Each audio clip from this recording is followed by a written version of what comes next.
Hello there, YouTube.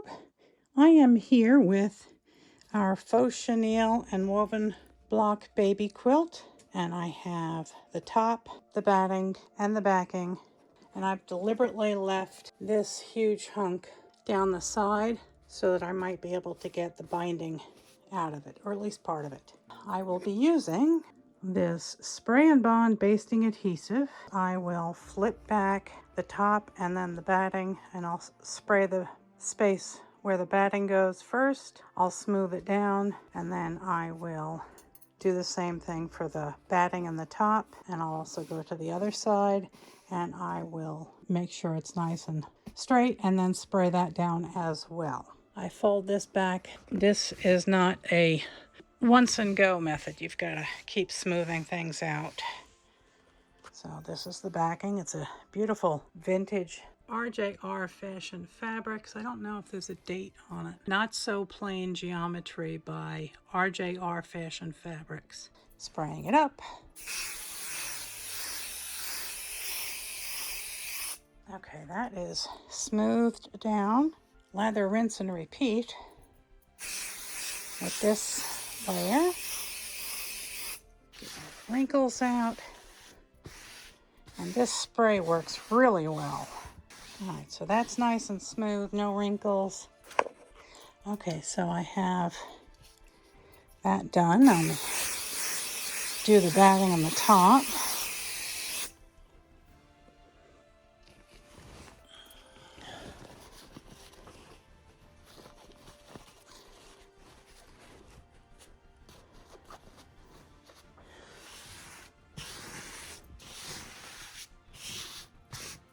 Okay, get that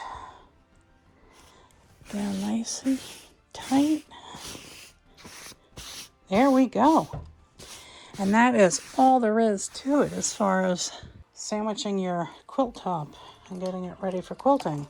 Hello there, YouTube. I hope you're having a blessed day. We're going to do some simple quilting. I'm not going to do anything really fancy. It's going to be in the ditch, and I've cut a bunch of 3/4 inch strips, and those will be quilted down on each of the sashing strips, one right next to each other. But for the first little bit here, we're just going to be doing some in the ditch quilting. When the time comes, as I will just do a little bit of stippling in here. On these, I'm going to try and mimic the stitching lines that are already here that I used to stitch the fabric down to. Oh, I know what I need. I need my quilting gloves. I got these on Amazon. They were $9 for the pair. It's called Rex Chi, and it's some kind of athletic glove, but it was listed as a quilting glove. It has a grippy fabric here. I don't know exactly what it is, silicone maybe. But these are a size medium, and they're too big for me. If you know where you can get gloves like this in a size small, leave me a comment in the video below with a link. I've tried the Machingers, and they're too loose, and my hands lose traction with them. And also I have no dexterity when my fingertips are closed into gloves. I'm pulling up the bobbin thread to the top so it doesn't get sucked into the machine. That would make me very sad. I have problems with any drag at all. It really puts a strain on my neck. Yeah, the mediums, I just feel like my hand, I feel the glove stuck, my hand sliding forward. So I think a small or an extra small would work real well. All of the grid has been quilted. Like I said, I just did in the ditch around each block. I'm going to machine quilt following the stitching line, and I'm stippling in the corners to hold it down.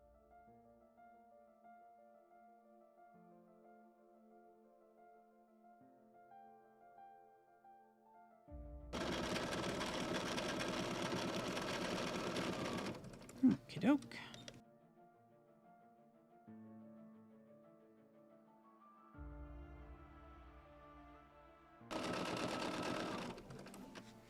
Okay, I'm just doing some little swirls. Let's see if you can see the pattern at all. Okay, there you go.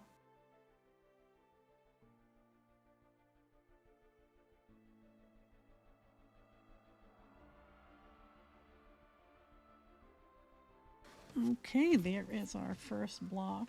Sure. So that is that one. And what I'm going to do is I'm going to go around the quilt and do all of these blocks with the free motion foot, and then I will switch back to my straight foot, and then we'll switch over to the woven blocks and we will work on those. But now we're going to start working on the woven blocks.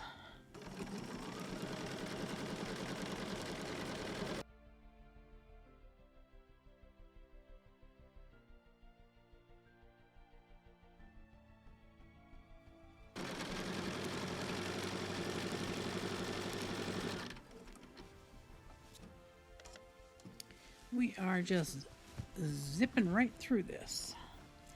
I'm actually doing a spiral that will lock everything down.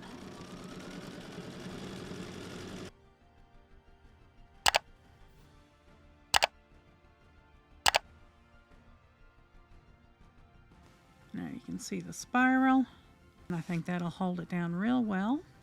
So I'm going to continue on and get the rest of these blocks done, and I'll bring you back when we're ready to do the sashing. Okay, there. We have all the blocks quilted, and now what I'm doing is I'm taking thin strips of the sashing fabric, and I'm going to be sewing it down the center, and then putting another piece right next to it and sewing that down the center, and that way it will fuzz up and be nice. And I also have cut up a bunch of small pieces, and my thought is that I would sew a bunch of them in the cornerstone section. That way they'll be a little poof. This will quilt the sashing at the same time.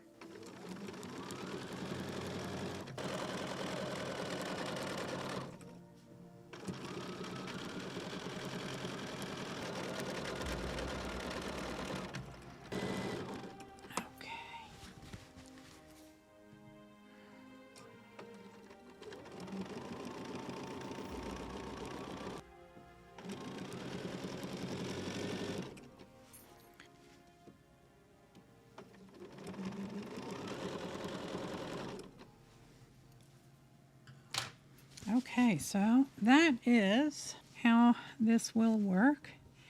I decided that I should have 3 strips going down each section of sashing. So I've sewn those down, and I have 9 little pieces of colored fabric in each cornerstone. I have all of my binding cut. It's not biased because there are no curved seams. I'm just going to make one continuous strip of binding, and we're going to start somewhere down one side, doesn't matter which. I'm going to leave about a foot tail so I can connect the 2 ends together. So I have this folded in half and pressed. It's 2.5 inches wide. Raw edge to raw edge, 1/4 inch seam.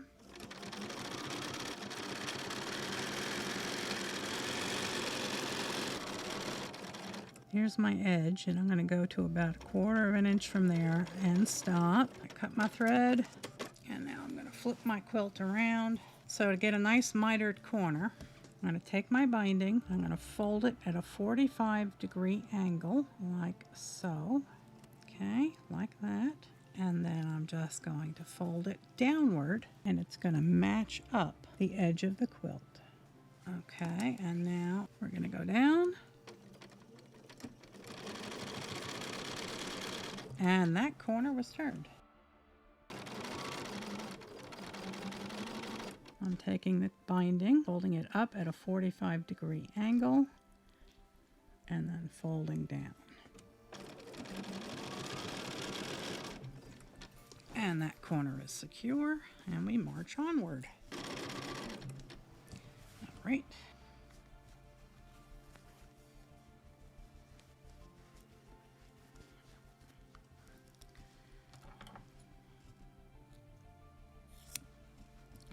Okay, I've trimmed that edge, and I am going to cheat and tuck in this edge underneath, and no one will ever know. fold this edge down and finger press it, and then tuck this in.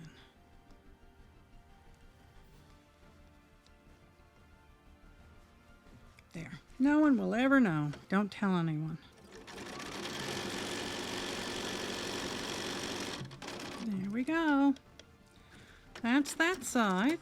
Now we'll flip it around and do the front. Okay, so now all you have to do is flip it around to the front. Here is your corner. Fold one edge in. And you're going to have a nice little diagonal here. And fold that edge over. And there is your corner.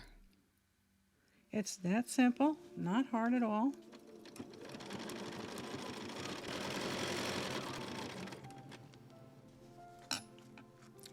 There we go. That's our first corner. Last corner. Nice and crisp here.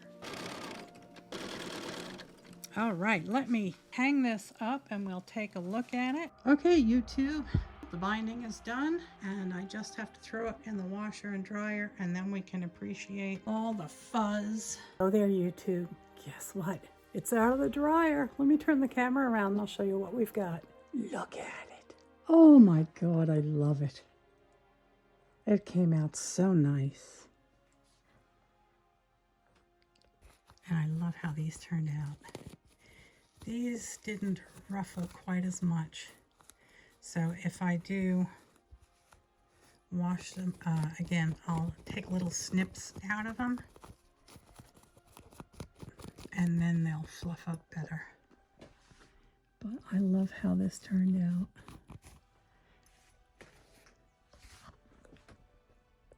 It's all nice and floofy.